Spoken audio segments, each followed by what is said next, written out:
U P میں election اب بالکل قریب ہیں اور الیکشن کے سلسلے میں بیانات بھی آ رہے ہیں، مختلف رائے سامنے آ رہی ہیں، مختلف پارٹیاں اپنا گٹھ جوڑ کرنے میں لگی ہوئی ہیں۔ مایاوتی سمجھتی ہیں کہ انہیں جیت حاصل ہوگی، اکھلیش کو یہ گھمنڈ ہے کہ وہ جیت جائیں گے، مسلمان حیران و پریشان ہیں۔ میں یہ سمجھتا ہوں کہ مسلم پرسنل لا بورڈ کا جہاں تک تعلق ہے، جس کی ایک لڑائی چل رہی ہے مرکز سے بھی اور یو پی سے بھی، اس کا ٹکراؤ مودی سے بھی ہے، یوگی سے بھی ہے، اور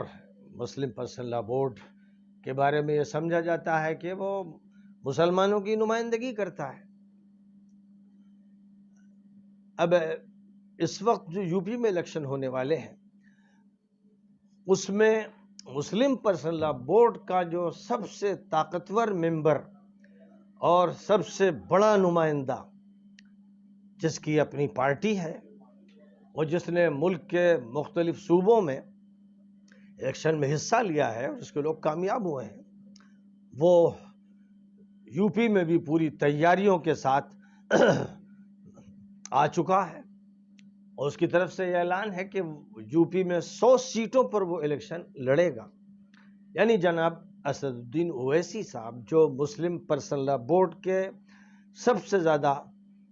طاقتور، مؤثر، جرأت مند نمائندے ہیں، پارلیمنٹ میں بھی اس کی نمائندگی کرتے ہیں اور عوام میں بھی کرتے ہیں، اور مسلم پرسنل لا بورڈ کا جو عظیم الشان اجلاس 2018 میں حیدرآباد میں ہوا، اس کی میزبانی اسد الدین اویسی صاحب نے کی اور زبردست ضیافت کی، رہائش کے بھی عظیم الشان انتظامات کیے، بہترین ہوٹلز میں مسلم پرسنل لا بورڈ کے ذمہ داروں کو ٹھہرایا اور ان کی شاہی ضیافتیں کی اور 1.5 کروڑ روپیہ مسلم پرسنل لا بورڈ کو دیا۔ اس لیے اس میں کوئی شک نہیں ہے کہ اس وقت مسلم پرسنل لا بورڈ کے سب سے بڑے محسن جناب اسد الدین اویسی صاحب ہیں۔ اس لیے اس بات کی پوری توقع ہے کہ مولانا سید محمد رابع حسنی صاحب دامت برکاتہم، جو مسلم پرسنل لا بورڈ کے صدر ہیں، وہ یو پی کے الیکشن میں جناب اسد الدین اویسی صاحب کی بھرپور تائید کریں گے اور اس کا اعلان کریں گے۔ متوقع ہے کہ اتحاد المسلمین کو ووٹ دیا جائے۔ مسلمانوں کو چاہیے کہ وہ مسلم پرسنل لا بورڈ کی تائید کریں، اور اس کی تائید کے لیے یہ سب سے بہتر ذریعہ ہے اس وقت یہاں کے انتخابات میں کہ اویسی صاحب کی تائید کی جائے، اور اس کا اعلان مولانا رابع صاحب کی طرف سے ہو۔ مولانا رابع صاحب کی احسان شناسی کا بھی یہ تقاضا ہے کہ اویسی صاحب نے جس طرح پرسنل لا بورڈ کو گود میں لیا اور جس طرح اس کے ذمہ داروں کا اکرام کیا اور جیسی ان کی ضیافتیں کی، اور پھر جس طرح ایک بہت خطیر رقم مولانا کی خدمت میں پیش کی، تو اس کے بعد یہی متوقع ہے، اور میں سمجھتا ہوں کہ احسان کا بھی یہی تقاضا ہے اور اخلاق کا بھی یہی تقاضا ہے کہ مولانا کی طرف سے باقاعدہ اویسی صاحب کے لیے الیکشن کے سلسلے کی اپیل جاری کی جائے اور ندوے میں خاص طور پر ان کا اکرام کیا جائے، اور جیسے انہوں نے ضیافت حیدرآباد میں کی ویسے ہی لکھنؤ میں ان کی ضیافت کے انتظامات ہوں۔ تو بہرحال میں سمجھتا ہوں کہ مسلم پرسنل لا بورڈ پر یہ بڑی ذمہ داری عائد ہوتی ہے، اس کے جتنے بھی ممبران ہیں ان کو بھی تائید کرنی چاہیے، اور بالخصوص مولانا رابع صاحب جو صدر ہیں مسلم پرسنل لا بورڈ کے، ان کو چاہیے کہ وہ اویسی کی بھرپور تائید کریں اور ان کے حق میں اعلان کریں۔ اس سے پہلے جو رویہ رہا کہ دیوبند اور ندوے کے ذمہ دار اکھلیش کے یہاں نظر آتے تھے، اس سے ان کو بلند ہونا چاہیے اور ایک اچھی مسلم قیادت کو سامنے لانا چاہیے۔ تو میں سمجھتا ہوں کہ ان کے لیے اویسی سے بہتر کوئی قیادت نہیں ہے، اور ذہن سازی مسلمانوں کی جتنی وہ کر سکتے ہیں کوئی دوسرا کر بھی نہیں سکتا۔ پوری امت کے وہ ذمہ دار ہیں اور وہی نمائندگی کرتے ہیں۔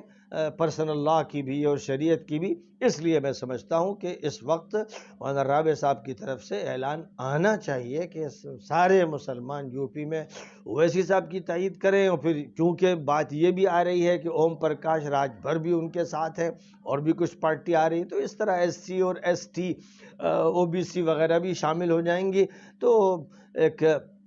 سیکولر صورتحال ہوگی. اور اس میں وہ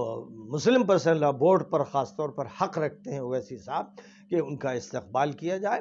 اور ان کے حق میں اعلان کیا جائے، اور یہ استقبال مولانا رابع صاحب کی طرف سے خاص طور پر کیا جائے. اس لیے میں اپیل کر رہا ہوں. ظاہر ہے کہ میری یہ اپیل تو اصلاً صدر مسلم پرسنل لاء بورڈ سے ہو رہی ہے کہ جو بھی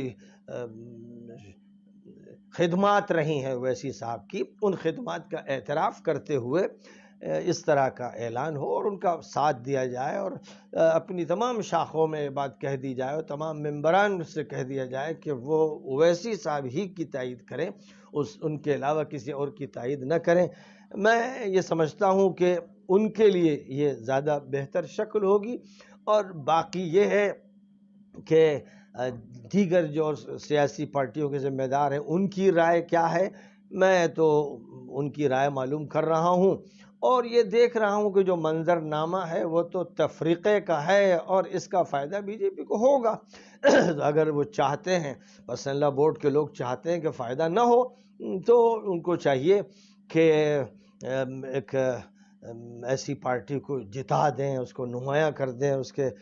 بہت سے ممبران اسمبلی میں پہنچا دیں جس کی آواز سنی جائے اور جس کا اچھا اثر پڑے. اس لیے بہرحال یہ ایک